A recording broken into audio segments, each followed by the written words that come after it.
de Jó. Quem já leu o livro de Jó todo? O livro de Jó, ele é um livro muito emblemático, tá? Tem que ler com muito cuidado. Lembra que não existe lei de Moisés, nenhuma aliança é mencionada ali. Então, estava no período entre o pecado de Adão e a lei mosaica. Não existia graça, nenhuma aliança entre Deus e os homens.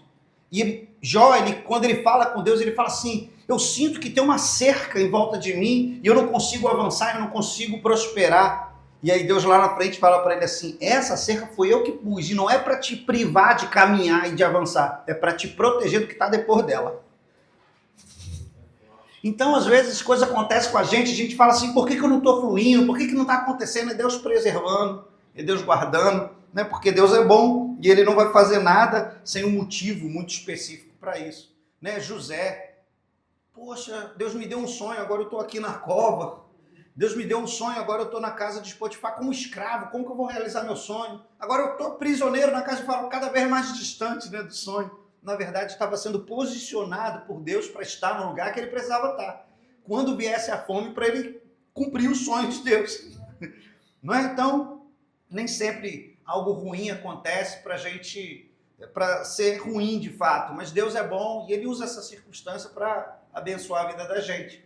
E quando eu penso nesse primeiro ano, eu vejo quantos desafios a gente enfrentou, né? E eu falo assim, caramba, né? Eu digo por mim, tá? Assim, eu olho assim, meu Deus, na hora que a gente vai abrir a igreja, que tá tudo certo, e a gente já tem uma pessoa para ficar aqui, outra pessoa para ir para lá, e tá tudo isso, aí dá um monte de erro. E aí a gente não sabe por quê, mas Deus sabe. Então a gente conta com o favor do Senhor. Então eu louvo a Deus por você estar aqui hoje. Por aqueles que não estão, se verem o vídeo, está gravando já? Aqueles que não vieram, senti sua falta, cara. Por que tu não veio? Qual foi? Por que tu está nessa? Vem para a igreja. Então, assim, é muito bom a gente poder estar compartilhando desse tempo de vitória. Para mim, é um tempo de vitória, de graça. Estou muito feliz por tudo que Deus está fazendo, por cada irmão que está se agregando, por cada sonho que Deus está colocando a realização no nosso caminho, né? E às vezes eu deito em casa, não sei vocês como que fazem, né? Eu converso com Letícia, aí depois que a gente conversou um pouquinho, antes de dormir, a gente deita e fica refletindo no que aconteceu no dia, e de tempo em tempo, não sei se é voluntário ou involuntário, mas em épocas assim de data marcante, eu fico fazendo um levantamento sobre o que aconteceu desse período para trás. Tipo assim, vai se aproximando de dezembro, eu fico pensando o que aconteceu em janeiro, fevereiro, e eu vou tentando mentalizar fazendo um balanço, né?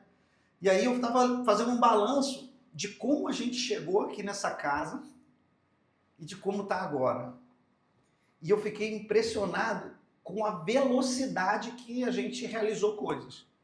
Porque é milagroso o que a gente está vivendo, não é? E a gente teve esses dias numa igreja, né? A gente foi tocar com o Ministério de Música, uma grande igreja, não, o Rafael, uma grande igreja, e a gente estava lá, e eu pensando só aqui comigo, falei assim, rapaz, eu não consigo me ouvir, né? E a igreja lá é pequenininha, mas tem um som muito gostoso, é tão aconchegante, é tudo tão gostoso. Então eu estou muito feliz por saber que Deus está honrando nos mínimos detalhes, né? Está aqui o Flávio, é músico. Então, quando você ouve bem um som, você se sente gostoso, confortável com o som, é mais agradável. Embora eu esteja servindo a Deus sem precisar de microfone, sem precisar de instrumento, sem nada disso. Deus não precisa nada disso. Mas para alegrar o nosso coração, Deus ainda bota esse docinho de, olha, tem um som legal, tem um som gostoso. Então tudo isso soma, colabora de alguma maneira para a gente estar feliz. Então, tá ali, ó, primeiro ano da Nova Vida em Maria Paula, meu Deus, né? O sonho de Maria, né? Maria chegou e falou assim, olha, pastor, eu não estou indo em nenhuma igreja aqui em Maria Paula, porque eu posso gostar e querer ficar lá. E ficou aguardando 3 anos no sonho, 3 anos gerando isso no coração, né? Edu, Tainá, Evelyn, né? Carolzinha, se ela vê o vídeo, Carol, não esquecemos de você. Então, assim, são pessoas que vieram, Laura, né? Vieram numa caminhada, 3 anos, 2 anos, outros. E eu louvo a Deus por tudo isso. Só que chegamos aqui em um ano, né? E a gente está no propósito agora, nesses 3 meses, do projeto Natanael 3, não é isso? E a gente está querendo, de alguma maneira, alcançar pessoas. Então, assim, às vezes isso assusta um pouco. Por quê? Porque a gente nunca ouviu falar, nunca fez o projeto Natanael, e a gente precisa compartilhar algo da parte de Deus, e eu deixei proposital esse tema dentro desse contexto para a gente saber que existe algo bom da parte de Deus para ser realizado nesse lugar, e é através da minha e da sua vida. Então, Isaías 43, eu vou ler 2 versículos para a gente se situar primeiro e depois a gente continua. Amém? Diz assim: não fiquem lembrando das coisas passadas. Foi? Não fiquem lembrando das coisas passadas. Nem pense nas coisas antigas. Eis que faço uma coisa nova. Agora mesmo, ela está saindo à luz. Será que vocês não o percebem? Que porei um caminho no deserto e rios em lugares áridos. Bom Deus, eu te peço que fale comigo, Senhor. Que eu seja o teu instrumento nessa hora. Que os meus lábios proclamem a tua verdade e a tua palavra seja, ó Deus, como um bálsamo nos nossos corações. Que a revelação da tua palavra possa ser profunda e eficaz. E tudo que for sair dos meus lábios, Senhor, possa glorificar o teu nome, possa trazer vidas para serem salvas, que haja salvação, cura, libertação. Deus, eu te peço que eu seja esse instrumento. Então perdoa os meus pecados, purifica a minha alma, purifica os meus lábios com as brasas vivas do teu altar, para que ao som da minha voz a sua vida possa fluir. Eu te peço isso, Senhor, para a glória do teu nome, para que o seu nome seja exaltado, para que haja testemunho diante dos homens que Deus Todo-Poderoso está agindo ainda. E eu te peço isso, Senhor, em nome de Jesus. Se você crê também, diga amém. Amém. Amém. E eu acho interessante de começar com o verso 18, porque geralmente as pessoas usam só o verso 19. Né? Eis que faço uma coisa nova. Mas a gente ainda fica com saudosismo. A gente ainda fica com aquela coisa do antigo, do passado. E eu não sei se você sabia, mas se você não sabe, eu quero contar uma coisa para você a respeito de um fenômeno da psicologia que é muito interessante. Você sabia que ninguém consegue guardar memórias de curto prazo positiva? Você sabia disso? Eu não consigo. Memória de curto prazo sempre é negativa. Por quê? Porque o meu cérebro está lutando o tempo todo para que eu não sofra. Então, se eu sofri de alguma maneira, eu bati nesse móvel aqui, a próxima vez que eu passar perto desse móvel, na minha memória de curto prazo, vai fazer com que eu me defenda desse móvel. Então, eu vou passar com mais cuidado, com mais zelo. Isso faz parte da natureza humana. Então, no curto prazo, as nossas memórias sempre tendem a ser boas. Mas quando você rememoriza o passado, por você estar vivendo um presente como referência do negativo, o seu passado sempre vai ser melhor do que o presente. Embora você estivesse vivendo naquela época na mesma condição que você está agora. Então, quando você lembra da escola, você lembra dos seus amigos, você lembra, caramba, que época boa. Quando você era de uma outra igreja, ou quando você era daqui de... Você está entendendo? Lá em Marambaia, eu costumo brincar, né, que a gente estava cantando aqui um louvor, Sarinha nem era nascida ainda, né? E aí eu estava cantando com o Flávio, que memória, às vezes assim, caraca, que tempo legal. E a casinha lá, para quem já foi lá em Marambaia, onde era a antiga igreja, é desse tamanho aqui, mais ou menos, né? Não é, Sara? Você vai lá na minha mãe de vez em quando. E aí, fiquei lembrando, cara, de quando eu estava aprendendo a tocar teclado, do pessoal, da primeira banda. E aí eu, lembrando, né? Assim, cara, que tempo bom, que tempo gostoso. E aí depois eu me lembrei, cara, era um opróbrio terrível. A gente não tinha recurso, não dava para fazer nada, e a gente queria... E nada mudou.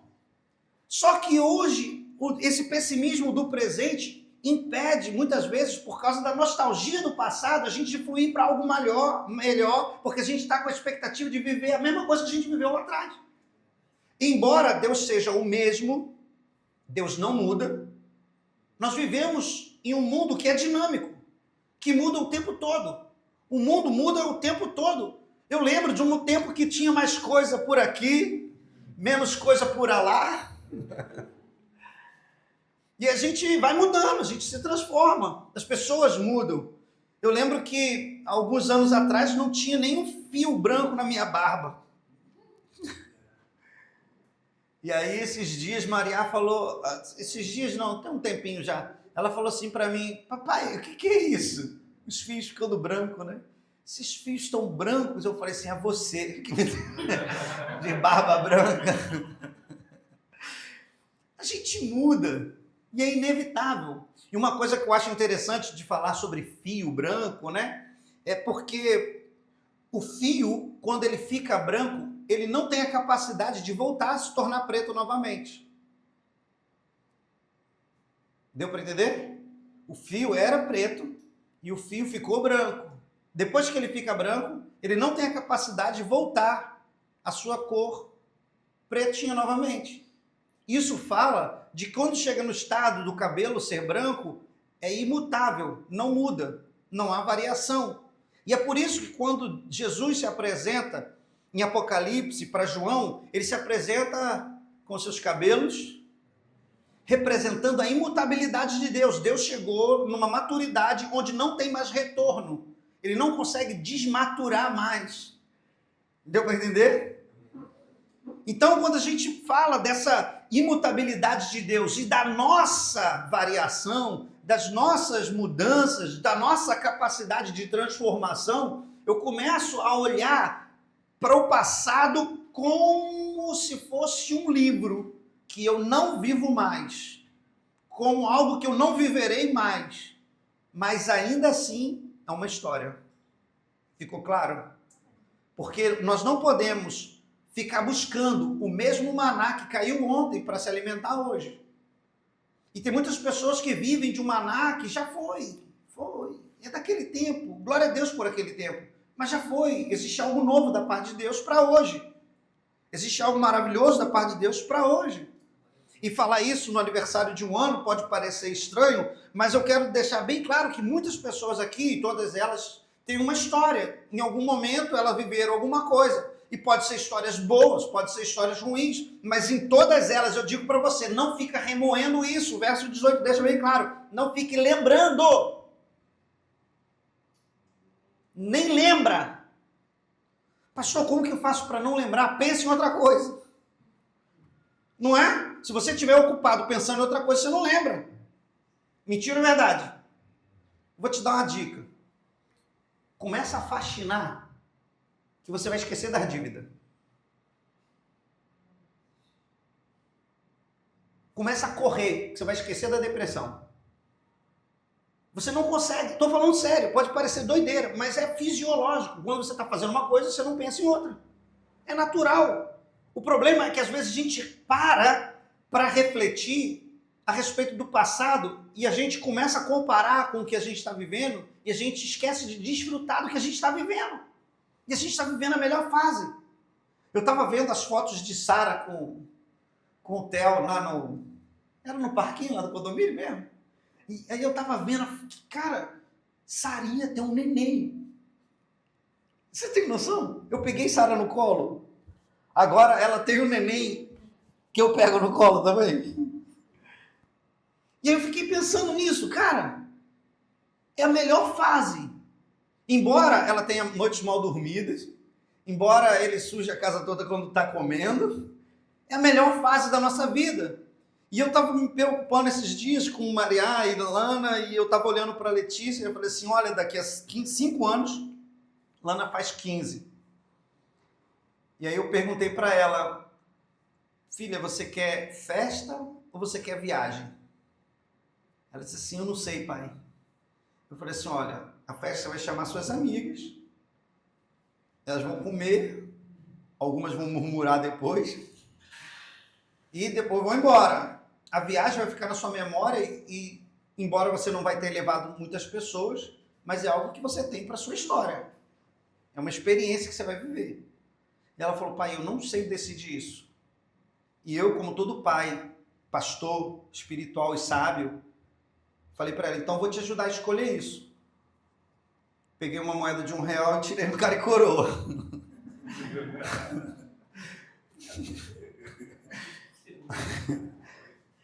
E deu festa. Tá entendendo? Tá entendendo?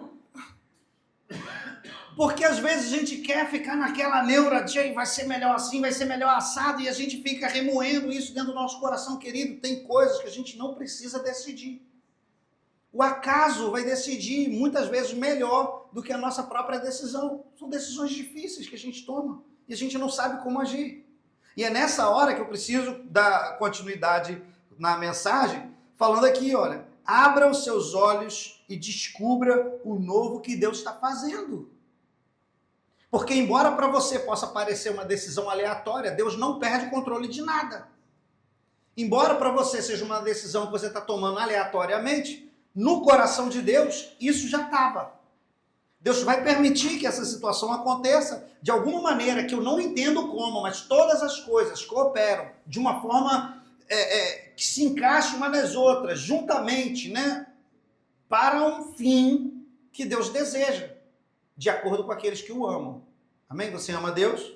Então, essas coisas vão cooperar juntamente para o seu bem. Embora você não saiba exatamente o que está acontecendo, porque a gente não consegue ver o futuro. A gente consegue planejar o futuro, mas ver, não. Hoje, a gente veio de carro, né? Com a Ivanilda, para a glória de Deus, me deu uma carona, e a gente veio de carro. E estava chovendo. Geralmente, quando não está chovendo, a gente enxerga mais longe. Mas quando está chovendo, a gente enxerga mais perto. Mas mesmo perto, ou no dia ensolarado, eu não consigo enxergar o caminho entre Marambaia e Maria Paula. Eu vejo os próximos 100 metros. Eu vejo os próximos 200 metros. 300 à frente. Não consigo ver mais que isso. E se tiver alguma coisa no caminho, depois desse meu campo de visão, eu não enxergo. E se a gente pensar à noite, um carro com faróis ligados, isso diminui ainda a visão mais ainda. E a nossa caminhada em Deus é como se fosse uma estrada, que a gente enxerga os próximos metros. E até ali eu consigo visualizar, planejar, me arquitetar e ir. Depois dali eu preciso confiar que existe um caminho e continuar indo nesse caminho até que eu chegue ao destino. Porque nós precisamos, e aí eu digo como igreja, de uma vida de oração. Porque não adianta a gente ter uma caminhada em Deus sem uma vida de oração. E eu falando de uma vida de oração, porque oração é a chave que abre os nossos olhos. Os olhos do nosso coração.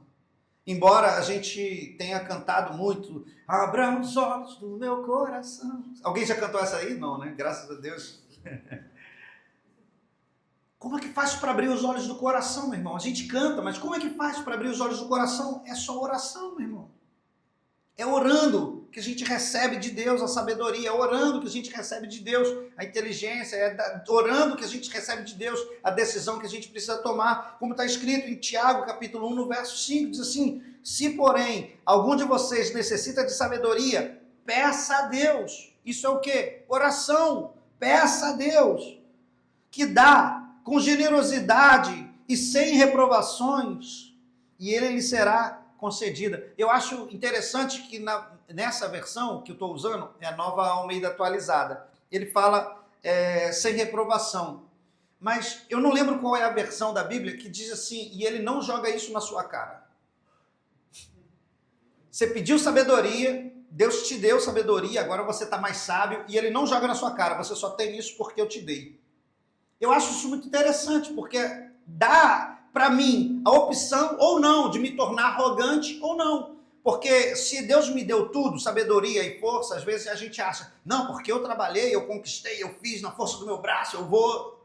Não, meu irmão, a prática de oração vai fazer com que seus olhos espirituais se abram e você tenha a certeza que você não tem a capacidade de fazer aquilo que você está fazendo. É Deus que está agindo. O problema é que a gente ora pouco e a gente não consegue ver Deus agindo.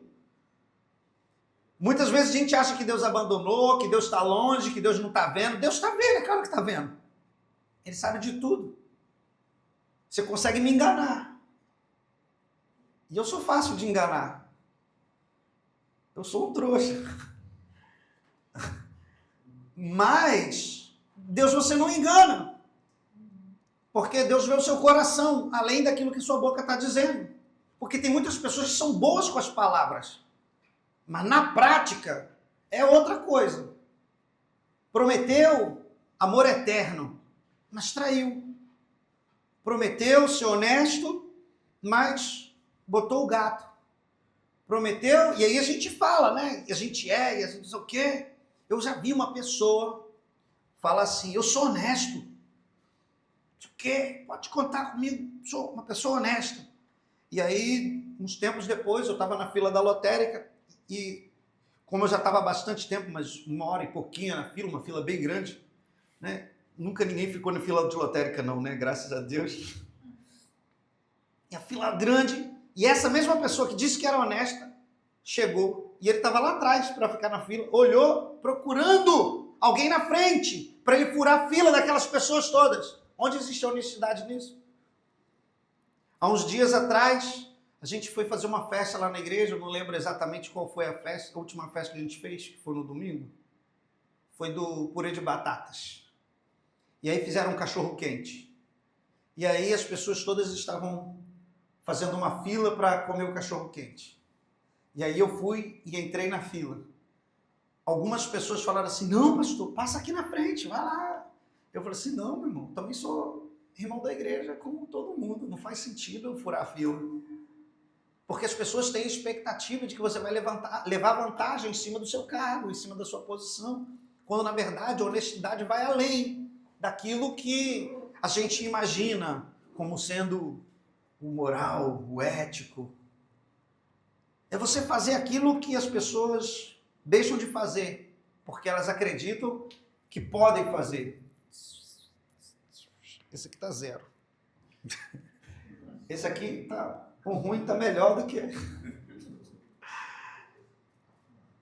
Então, qual é o nosso desafio como igreja?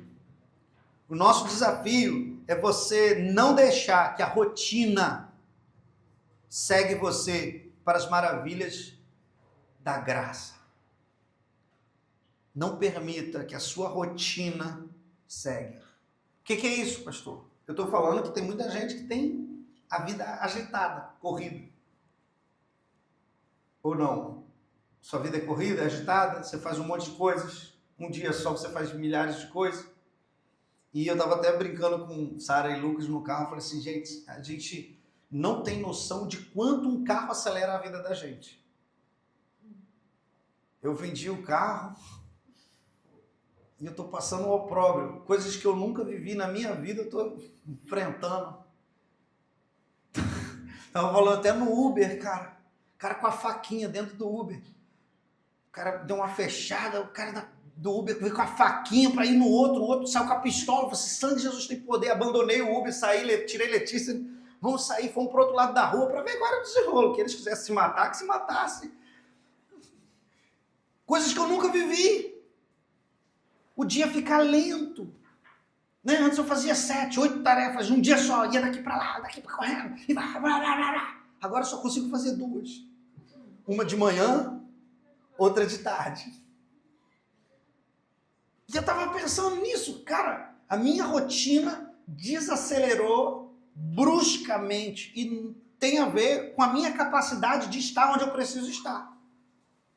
E quando a gente fala sobre a rotina cega a gente, muitas vezes o próprio ministério cega a gente de desfrutar da presença de Deus. Porque eu tenho a tarefa de tocar, porque eu tenho a tarefa de estar na porta, porque eu tenho a tarefa de orar, porque eu tenho a tarefa de estar no Geração Vida. Eu tenho essa tarefa e eu me concentro nisso, e eu me dedico a isso, e eu deixo de desfrutar do que é melhor, que é a presença. É como alguém que hoje, no Dia das Mães, decide ir para a casa da mãe e fica fazendo comida, fica lavando louça, e a mãe está lá. Conversa comigo. Fala comigo. Diz alguma coisa. Reage, Batman. Tá entendendo? Você está no mesmo lugar, mas não está junto. E existe um grande vilão, e eu chamo esse vilão de redes sociais, que competem com a nossa atenção.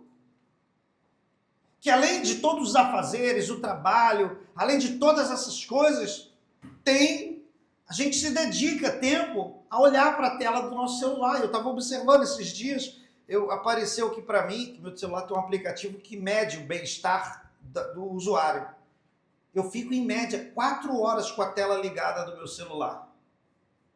Então isso significa que durante o dia eu gasto 4 horas da minha vida olhando para o celular. Ah, pastor, você está falando com o irmão da igreja, está agendando, atendendo o gabinete. Amém, que seja. Mas será que eu tenho 4 horas de oração?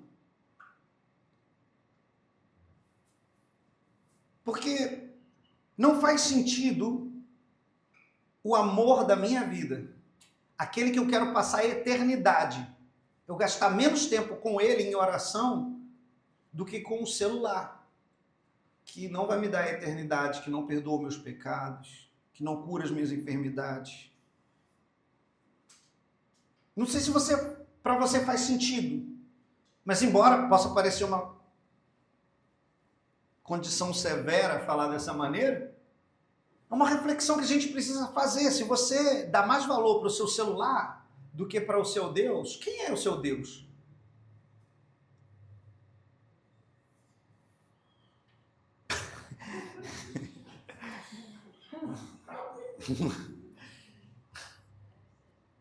E aí?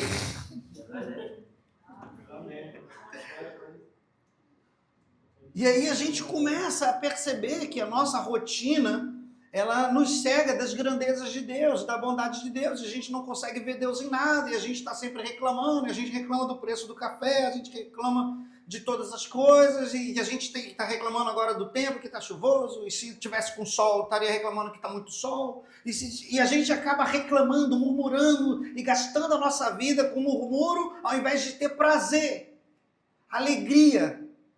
Quando, na verdade, esses dissabores é a ausência de Deus nos nossos olhos. Porque quando Deus está nos nossos olhos, ainda que seja uma situação ruim, eu consigo ver a bondade de Deus. No meio das circunstâncias, no meio das aflições. E quando eu começo a murmurar muito, eu começo a reclamar muito, eu começo a intensificar a ausência de Deus nos meus olhos.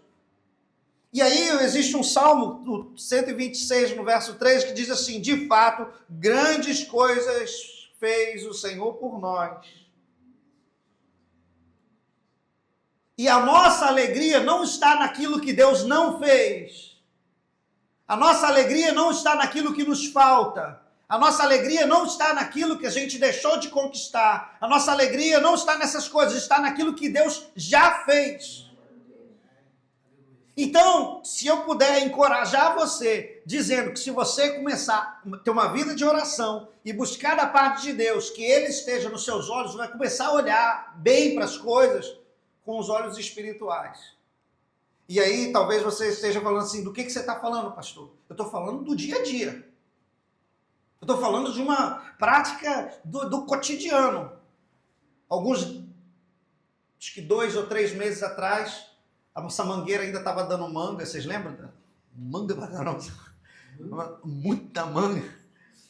E aí, Cris e o Robson estavam aqui na igreja, a gente estava só, eu acho que era só nós 3.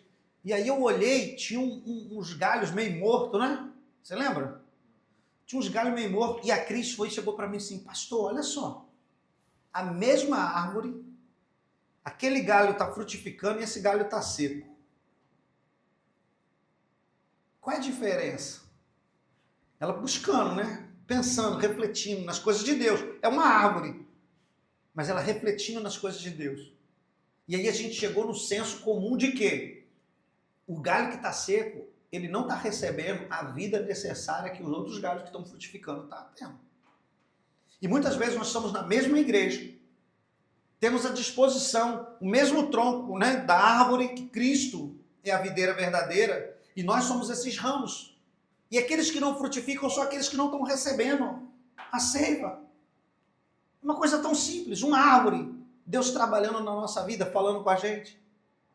há uns 2 anos atrás, se não me engano, ou 3, eu estava dirigindo de carro, vindo para Maria Paula, inclusive, né? Eu estava indo na casa do Eduardo, né? Na época tinha uma célula lá em cima do... Como é o nome daquele lugar ali? Na minha antiga casa. É a antiga casa ali. Vestido de mel. Não. Era lá, sobe. Tô morrendo. E a gente vindo para cá, Lana, minha filha mais velha, viu uma sacola em cima do viaduto de Alcântara. A gente estava aqui no viaduto. A sacola estava para fora da pista, mas a sacola estava mais alta que o viaduto, assim. E Lana falou, olha só a sacola vazia, pai. Lá em cima, voando. Na hora o Espírito Santo me lembrou, falou assim, olha, essa sacola só está voando porque ela está vazia. Tem gente que é muito cheia de si e ela não consegue fluir junto com o vento do Espírito. O vento do Espírito está soprando, mas ela não consegue voar, subir, porque ela está cheia de si mesmo. Está cheia de mágoa, cheia de coisa. E aí o peso faz ela afundar, ela não consegue fluir com o Espírito. E olha só a mensagem que Deus dá, uma sacola vazia voando. Você está entendendo? E quando a gente começa a estar cheio de Deus, a graça de Deus, os nossos olhos, a gente começa a ver as grandezas de Deus. De fato, grandes coisas fez o Senhor. E aí eu fico alegre. Eu não consigo me entristecer. Ah, mas no meu caso, né? Eu vou falar uma coisa que deu uma tristeza no meu coração. Vendi o carro. Oh, que dó. Mas Deus fez tanta coisa boa, gente. Não tem como murmurar. Não tem como... Puxa, olha só quanta coisa boa a gente está vivendo. Você tem noção? Temos o ar-condicionado. Não é? Zero. Não é tirado da embalagem para colocar aqui. É só esse aqui que não, mas está funcionando também. Para a glória de Deus. Deus consegue. Porque no verão faz uma diferença, né? Não é? Mas você está entendendo? E a gente acaba murmurando pelas coisas que a gente não tem, quando a gente deveria agradecer e ficar alegre. Grandes coisas fez o Senhor por nós. E é por isso, por aquilo que Ele já fez no passado, que a gente está alegre. Não é pela ausência que a gente se entristece. Eu acho interessante porque não adianta a gente querer observar as coisas que Deus fez e que foi maravilhosa, sem a gente também saber que existe algo da parte de Deus no novo que Deus está fazendo hoje. Tem algo que, né, a gente leu no texto. Olha, eu vou fazer, e está saindo, está vindo a luz, está vindo à tona. Está para acontecer, e é agora. Está vindo a luz, algo novo. Eu acho interessante que o novo sempre é desafiador. Mas sempre é nesse novo, desafiador, é onde a esperança floresce. E eu vou deixar bem claro aqui que o que eu estou falando não é retórica, é real. Quando a gente entra em qualquer desafio novo, a gente fica apavorado. Você sai de um emprego e entra em um outro emprego. Você fica deslocado. E agora, será que eu estou sendo um bom funcionário? Será que eu não estou? Será que eu estou correspondendo à altura aquilo que eles esperam de mim? Quando você faz qualquer outra coisa, eu estou falando da questão de mudar de emprego, mas eu lembro de que eu ficava muito apavorado quando eu trocava de escola.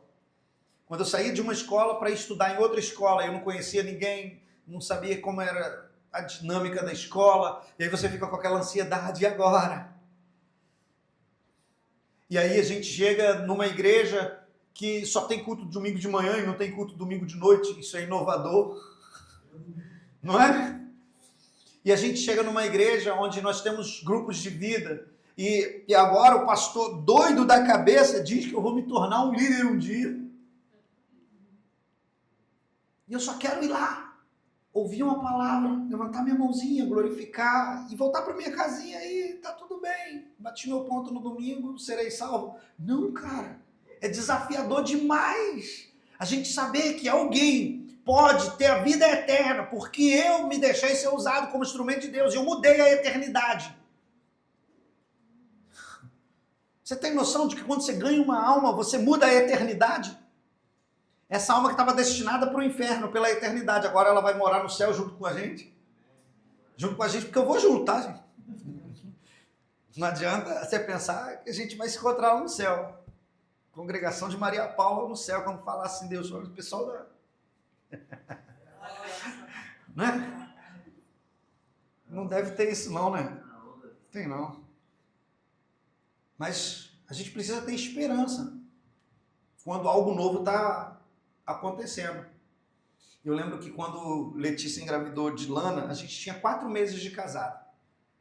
Pouquinho tempo, né? A gente casou, foi na veia, acertei o tiro certeiro. Né? Logo se engravidou. Eu fiquei apavorado, completamente apavorado. Falei assim, como é que é ser pai? Né? Primeira questão, eu falei, será que eu vou ter dinheiro para sustentar uma criança? Não é? E eu fiquei pensando tanta coisa, eu fiquei tão apavorado, mas foi a melhor coisa que me aconteceu. Eu lembro que quando eu assumi a igreja de Marambaia, eu ouvia palavras motivacionais dos companheiros de ministério. Tinha um pastor que é muito querido, muito amigo meu, e deu uma palavra para mim assim, você trabalhava com o que antes de ficar aqui na igreja? Eu falei assim, olha, eu era designer gráfico, trabalhava numa gráfica. Ele disse, então arruma um emprego numa gráfica, porque essa igreja vai falir. Você cuida da sua mãe, né? Vai. Você está entendendo? Era desafiador, não é? Sarinha que estava lá no começo, né? Eu acho que Gabi veio depois. Mas era desafiador, não é? Mandava logo, São Jesus tem poder, agora o que eu faço?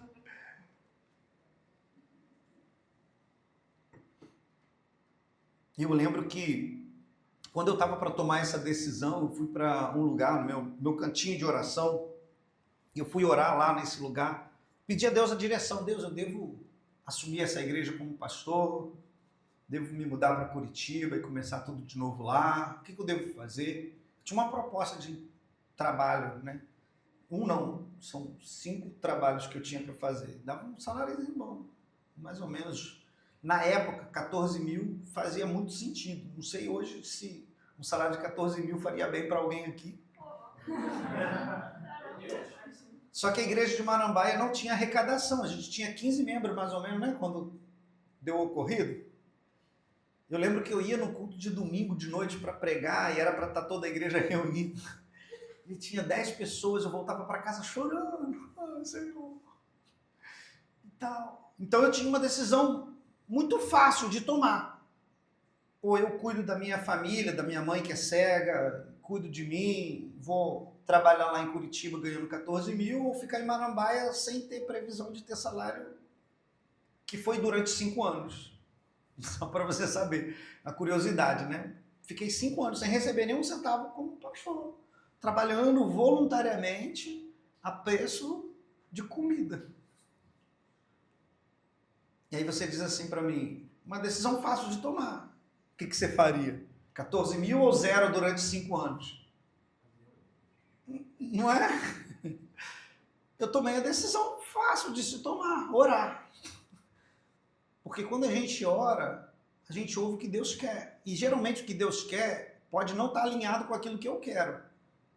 Porque aquilo que eu quero geralmente é mais fácil do que aquilo que Deus quer para mim. Porque quando Deus dá uma decisão para você tomar, ele diz assim, ó, tem um gigante lá e você é um menino de 16 anos. Topa ou não topa? Golias lascou na pedrada e morreu.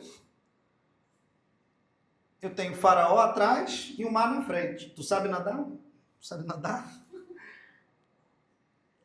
É uma decisão muito fácil. Deus, e agora? O que eu faço? Diz para o povo marchar. Em qual direção? Não, só digo o povo que marcha. Marcha para onde você quiser. E eles marcharam na direção do mar, o mar abriu. Mas se eles tivessem marchado na direção de Faraó, a história seria diferente. Você está entendendo o que eu estou falando? Deus não deu a direção. Você sabia disso? Lê depois. Deus não disse, marcha na direção do mar. Deus não falou isso. Diga ao meu povo que marche. E só. Agora, a decisão de para qual lado ir,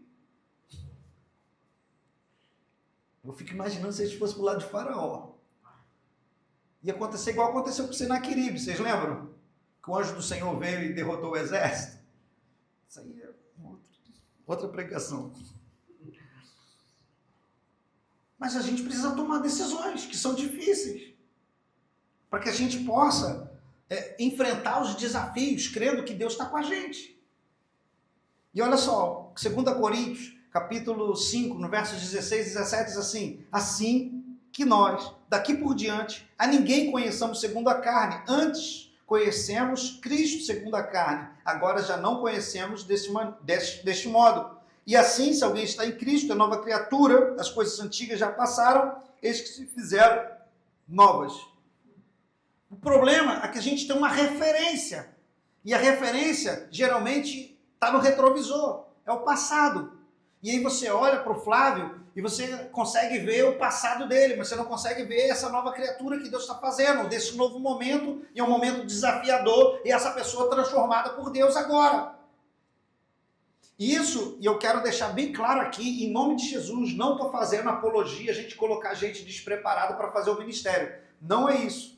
Em nome de Jesus, não é isso. Mas quando Jesus chega na beira do poço, encontra com aquela mulher, ela não fez curso de teologia, ela não fez curso de missionária, ela não fez curso de evangelista, ela não fez curso de batismo, não se batizou, ela não participou da ceia, e ela virou missionária na hora. O coração dela começou a ferver por Jesus de paixão. E ela disse assim: não, pera aqui um pouquinho aqui na beira do poço, que eu vou lá na cidade falar com os caras que eu conheço. A Bíblia diz que ela trouxe milhares de pessoas para se encontrar com Jesus, depois de uma conversa de 10 minutos. Não sei. Se eu for aquilo que está no texto, uns 5 a 10 minutos de conversa. Tá com sede? Tô. Você não tem o que buscar? Busca aí. Se eu soubesse que ele está pedindo água. Você está entendendo? Uma conversa rápida. Chama o seu marido. Não tem. Nem disseste que não tem. Está entendendo? Ela não fez nada. Qual era a qualificação que ela tinha para se tornar missionária e evangelizar a cidade inteira? Nenhuma. Zero. Mas ela precisava de uma paixão por Jesus. Para que aquele novo que ela estava experimentando, que aqueles caras não sabiam que ela mudou, que ela se tornou uma outra pessoa. Em 10 minutos, Jesus entrou na vida dela, impactou de uma tal forma que a vida dela agora era completamente outra, e ela, quando volta para a cidade, assim, é aquela mesma mulher. Aquelazinha. Vocês lembram do... Micalateia.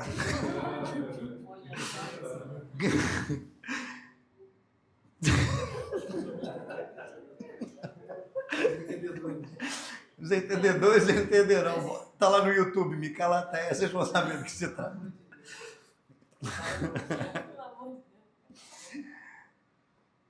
E aí o pessoal falou assim: aquela mesma, agora está mudada, vamos ver que negócio é esse.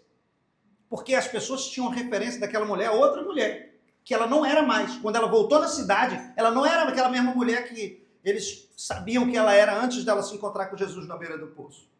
E esse novo é que é desafiador, porque a gente quer reconhecer as pessoas segundo a carne.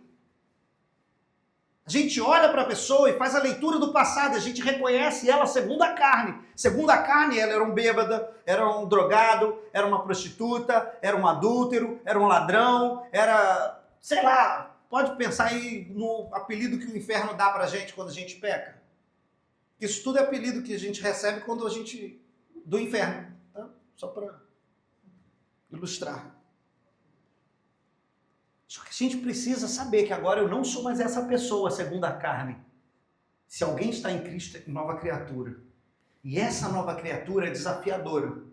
Porque a gente tem a referência do nosso passado dentro da nossa própria cabeça. E a gente precisa mudar a nossa cabeça para a gente desfrutar do novo de Deus. Porque eu sei que não era no verão passado. Mas agora eu não sou mais aquela mesma pessoa. Jesus me mudou, me moldou. E cada dia que eu levanto, a misericórdia de Deus se renova. Eu não fui consumido por causa das misericórdias do Senhor. E eu dou graças a Deus e a minha vida é transformada de glória em glória. Porque eu estou buscando a presença em oração. Você lembra? Esse é algo novo de Deus. Então qual é o próximo passo, pastor? É confiar em Deus. E é exatamente aqui o maior desafio de todos os que eu falei até agora, porque ver uma prática de vida de oração, isso é tranquilo. Ah, pastor, porque você não sabe, é difícil orar e tal. Eu tenho pouco assunto, eu oro. e acaba logo o assunto. Meu irmão, se você tem intimidade, você ora bastante, né? Você ora muito quem tem muito assunto para falar com Deus. Eu converso às vezes com o Eduardo, dá 3, 4 horas, a gente fala assim, caraca, conversou as 4 horas seguidas, assim, rápido, passou que a gente nem viu. E o cara ora 10 minutos, porque não tem assunto com Deus, né? Não tem intimidade com Ele, a gente só tem assunto porque a gente tem intimidade. É fácil orar muito. Agora, confiar muito é desafiador. Porque você tem desse passado, você lembra? Nem pense nisso. Não lembra dessas coisas. A gente tem a referência do nosso passado. Pedro era pescador. Pescador trabalha no mar. O mar é de água. E quando você coloca uma coisa na água, o que a água faz? Afunda as coisas que coloca lá. Jesus veio andando sobre as águas. Qual era a expectativa dos discípulos dentro do barco? Jesus vai vir nadando, que eles estavam gritando por Jesus, Jesus, socorro! Vai vir nadando, ele vai achar uma prancha, botar debaixo da barriga e vir, né, surfando nas ondas e no vento, stand-up paddle, não é? Jesus ia aparecer de algum modo que eles estavam na expectativa deles que Jesus viria dessa maneira. Jesus escolheu o jeito dele de vir até os discípulos. E a maneira dele nem sempre é igual a nossa. A gente espera de um jeito, mas vem de outro. A gente está em oração e fala assim, eu queria, Senhor, sentir aquele arrepiozinho aqui assim na coluna. Na hora da oração. Quando o Flávio começar a cantar, bondade, segredo. Dá aquele arrepio aqui. Não é? A gente tem expectativa. Olha, eu queria falar, orar em línguas. Hoje está. Mas Jesus vem andando sobre as águas, do jeito que eles não esperavam. Aí pensaram que era o quê? É um fantasma. Socorro, é um fantasma. Jesus falou, não, sou eu. Sou eu. Tá tranquilo? Tranquilo. Se é o Senhor mesmo, o que Pedro diz? Manda eu ir. Quando Jesus diz, vem, tinha quantos no barco? No mínimo 12. Que eram os discípulos. Se tinha marinheiro e outras pessoas que estavam na tripulação do barco, de quem era o barco, a gente não sabe. No mínimo 12 pessoas. Quantos foram para o mar? Daí a gente começa a fazer uma conta de mais ou menos quantas pessoas confiam de fato e quantas pessoas não confiam de fato para pular na água. Porque quando Jesus diz, vem, qual é a nossa primeira atitude? Se eu pular, eu vou afundar. Está chovendo, tem onda, água. Porque a gente tem a referência do passado. Nem lembre dessas coisas. Não pense nessas coisas. Porque isso vai te impedir de desfrutar de algo novo que Deus está fazendo. Está vindo a luz. Está vindo à tona. Deus já está para fazer. Não é isso que diz lá, Isaías 43:19?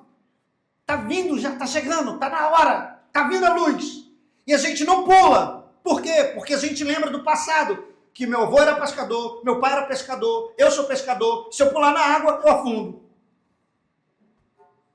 Simples assim. Mas a referência do nosso passado não deve reger aquilo que a gente está para desfrutar no futuro. E é nessa hora que a gente precisa confiar em Deus. Provérbios, capítulo 3, versos 5 e 6, diz assim, confia no Senhor de todo. Não é com a metade, não é com 80%, nem com 99,9%, 100%, de todo o coração. Não se apoie no seu próprio entendimento. Não se apoie na sua mente, nos seus planos, nos seus propósitos. Não se apoie naquilo que você entende. Entendimento. A água afunda. Meu entendimento me trai do milagre que Deus quer fazer, do novo de Deus que Ele quer realizar. E ele continua, reconheça o Senhor em todos os seus caminhos.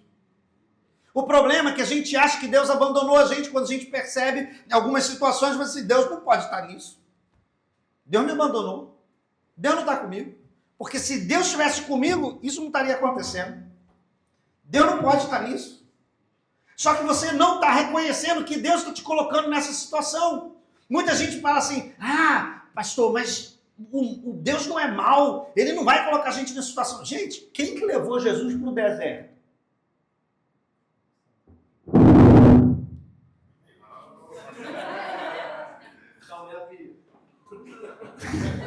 Só filha. E olha que eu nem cantei pedindo, né? Mande um sinal.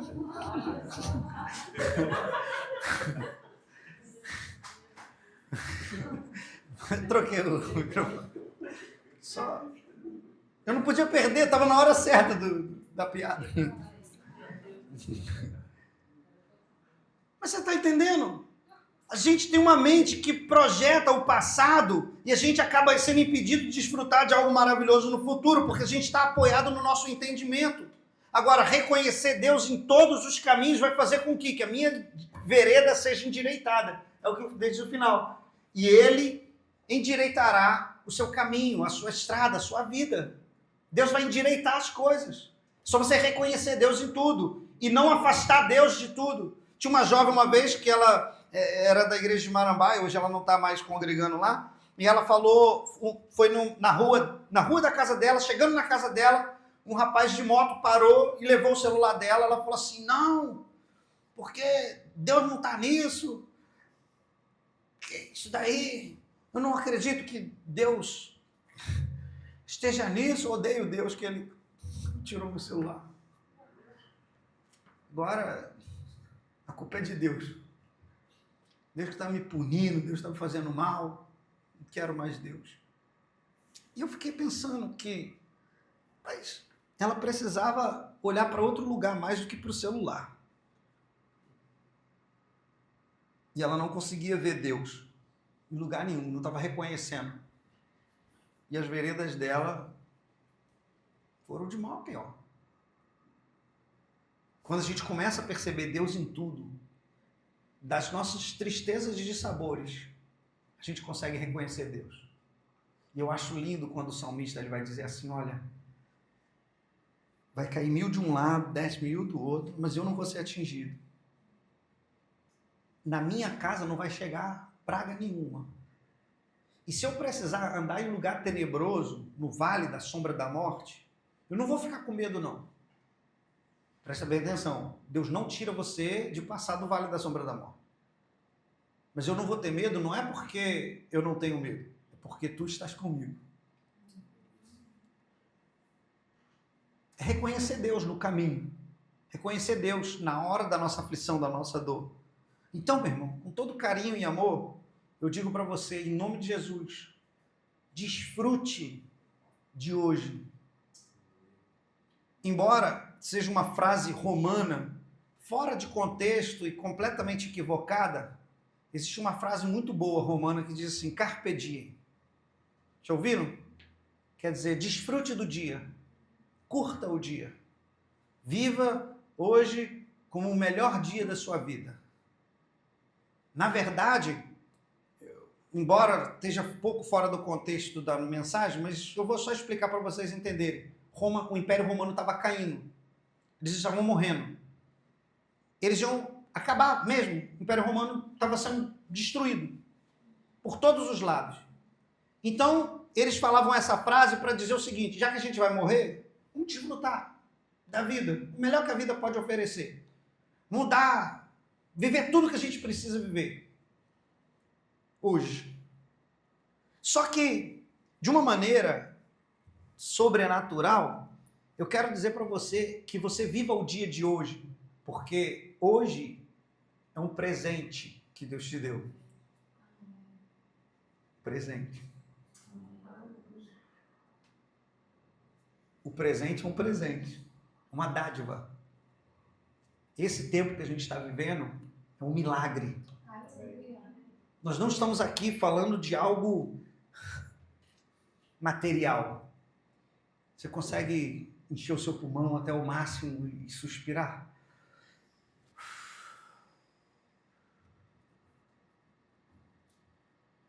Alguns meses atrás eu estava no CTI com a minha filha e eu via muitas crianças que não conseguiam fazer isso. E elas usavam aparelhos para conseguir respirar. Curta o dia. Você veio andando sobre as suas próprias pernas? Carpe diem. Viva o dia. Viva o seu milagre. Viva o seu presente. Temos 1 ano de igreja. Carpe diem. Vamos desfrutar desse presente que Deus deu pra gente. Você está entendendo? Vamos viver o melhor que a gente pode viver nesse dia. Deu alguma coisa errada? Meu irmão, encontre Deus nessa vereda. Encontra Deus nesse caminho. Encontra Deus na sua vida. E olha só o que diz Salmo 118, no verso 24. Este é o dia que o Senhor fez. E já que eu estou nesse dia que Deus fez, eu não posso viver de qualquer maneira. Eu preciso exultar, me alegrar. Exultar, né? Exultemos-nos e alegremos-nos nele. Eu acho interessante que a palavra exultar, ela foi pouco esquecida, né? E a igreja passou a usar mais a palavra júbilo para substituir essa palavra aqui, de adoração. Mas eu acho interessante que a palavra exultar tem mais a ver com dança e festa, você sabia?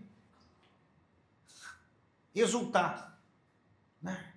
Nele. Eu não sei você, mas eu tenho a impressão de que não é o caso de Maria Paula, tá? Em nome de Jesus, estou falando, não é o nosso caso. Mas tem algumas igrejas que parecem depressivas. Você chega, a música só tem aquele padzinho, né? Pad contínuos, e é um negócio meio sombrio, né? Meio... Cara, quando a palavra de Deus está dizendo, se alegre, festeje, dance na presença dele, por quem ele é. Exalte, né? Exultemos e alegremos nele. Hoje é o dia das mães. A gente não se alegra na nossa mãe? A gente não é? Por que não fazer isso com Deus hoje? E amanhã? E depois de amanhã? E no próximo mês? E no próximo ano? Tá entendendo? Nos alegrar e festejar. Porque se a gente não conseguir encontrar Deus, alegria em Deus, a gente vai se alegrar em quê, gente? E eu estava falando ontem com Letícia, né? A gente estava ali num momento de conversa mais íntima, e eu falei para ela assim, poxa, eu sou tão grata a Deus por você estar na minha vida. Posso dizer para você, aí eu falei para ela assim, eu posso dizer para você que foi uma das melhores coisas que aconteceram na minha vida, foi encontrar com você.